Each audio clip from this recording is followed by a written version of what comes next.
अभी हाल ही में बनारस के मणिकर्णिका घाट के नवीनीकरण के दौरान माता अहिल्याबाई की मूर्ति टूटने के कारण को लेकर के विवाद हो गया। आखिरकार कौन है ये अहिल्याबाई होलकर, क्या है इनका पूरा इतिहास, इन्हें माता क्यों कहा जाता है, बाबा विश्वनाथ और मणिकर्णिका घाट से आखिर में इनका क्या संबंध है, और मणिकर्णिका घाट का नाम मणिकर्णिका कैसे पड़ा। नमस्कार दोस्तों, मैं संतोष सत्यार्थी। वीडियो को अंत तक जरूर देखिएगा ताकि पूरे घटनाक्रम से आप अवगत हो सकें।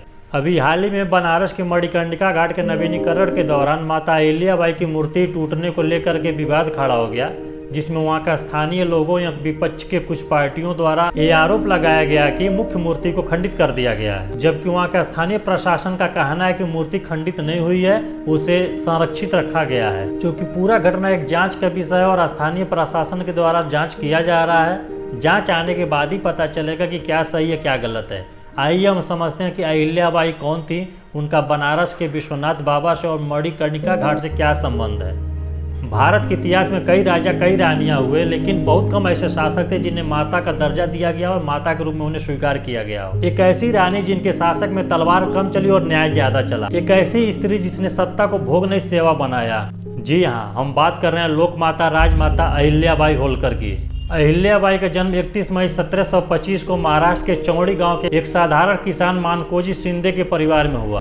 अहिल्याबाई बचपन से ही आस्था में विश्वास रखती थी, न्याय में विश्वास रखती थी एवं साथ ही अन्याय को समझने की परख रखती थी और मंदिरों में घंटों बैठ करके ध्यान लगाती थी और प्रश्न करती थी कि धर्म क्या है, न्याय क्या है। अहिल्याबाई की समझ, संयम और उनके आत्मविश्वास के चलते उनकी शादी मराठा सेनापति मल्हार राव होलकर के बेटे खंडेराव होलकर से हुई और इस तरह से एक साधारण किसान की बेटी मलावा की बहू बनी। लेकिन अहिल्याबाई का जीवन राजमहल में भी सुखों से भरा नहीं था। पति खंडेराव युद्ध में मारे गए, ससुर मल्हार राव का देहांत हो गया, उनके पुत्र मालेराव असमय चल बसे, तीन बड़े आघात। उस समय का समाज कहता था कि रानी को अब सती हो जाना चाहिए, लेकिन अहिल्याबाई ने उत्तर दिया, मेरा जीवन मेरी प्रजा की अमानत है। और यही वाक्य उनके जीवन का दिशा बन गया। सन 1767 में अहिल्याबाई ने मालवा राज्य की बागडोर संभाली। एक स्त्री शासक और चारों तरफ विरोध, षड्यंत्र और चुनौतियां ना हो, ऐसा कैसे हो सकता है। लेकिन अहिल्याबाई ने राज सिंहासन को अहंकार का नहीं, धर्म और न्याय का आसन बनाया। अहिल्याबाई का शासन आदर्श शासन माना जाता है। उनके शासन काल में कहा जाता था कि न्याय पाने के लिए पहचान की नहीं, सच की आवश्यकता होती है। उनका जीवन सादा जीवन और उच्च विचार के साथ साथ धार्मिक और सांस्कृतिक भी था। अहिल्याबाई ने पूरे भारत के धर्मस्थलों का पुनर्निर्माण करवाया, जीर्णोद्धार करवाया, जिनमें से काशी के विश्वनाथ मंदिर, सोमनाथ क्षेत्र, रामेश्वरम, द्वारका, गया, उज्जैन, नासिक प्रमुख हैं और साथ ही सैकड़ों घाट, धर्मशालाएं और कुएं का निर्माण कराया। उन्हीं में से एक घाट है बनारस का मणिकर्णिका घाट। अब मणिकर्णिका घाट का जिक्र हो ही गया है तो आइए साथ में ये भी समझते चलते हैं कि मणिकर्णिका घाट का नाम मणिकर्णिका कैसे पड़ा। मणि का मतलब होता है रत्न और कर्णिका का मतलब होता है कान का कुंडल। मान्यता है कि जब भगवान विष्णु यहाँ पे तपस्या कर रहे थे, उसी वक्त माता पार्वती के कान से उनका रत्न जड़ित कुंडल उस स्थान पे गिर गया। उसे खोजने के लिए भगवान शिव ने वहाँ पे कुंड का निर्माण कराया और इसी स्थान का नाम मणिकर्णिका पड़ा।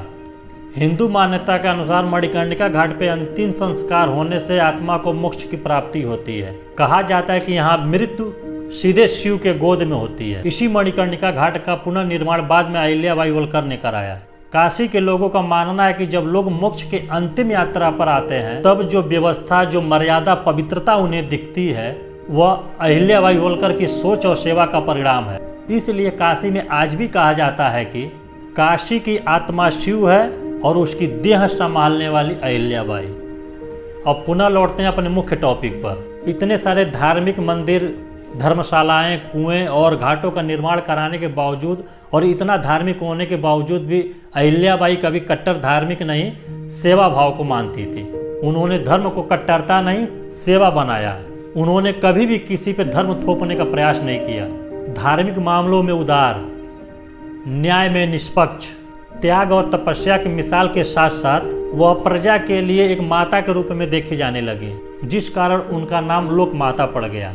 अहिल्याबाई होलकर अक्सर कहती थी, सत्ता अगर सेवा बन जाए तो शासन पूजा बन जाता है और अगर स्त्री नेतृत्व करे तो इतिहास मानवता से भर जाता है। उन्हीं अहिल्याबाई होलकर की मूर्ति खंडित होने को लेकर के विवाद हुआ, जिसमें वहाँ के स्थानीय लोग और शासन प्रशासन एवं विपक्ष के लोग और सत्ता के लोग आमने सामने हैं। अगर जानकारी अच्छी लगी तो वीडियो को लाइक करें, शेयर करें। ऐसे अन्य रोचक वीडियो देखने के लिए चैनल को सब्सक्राइब करें। धन्यवाद।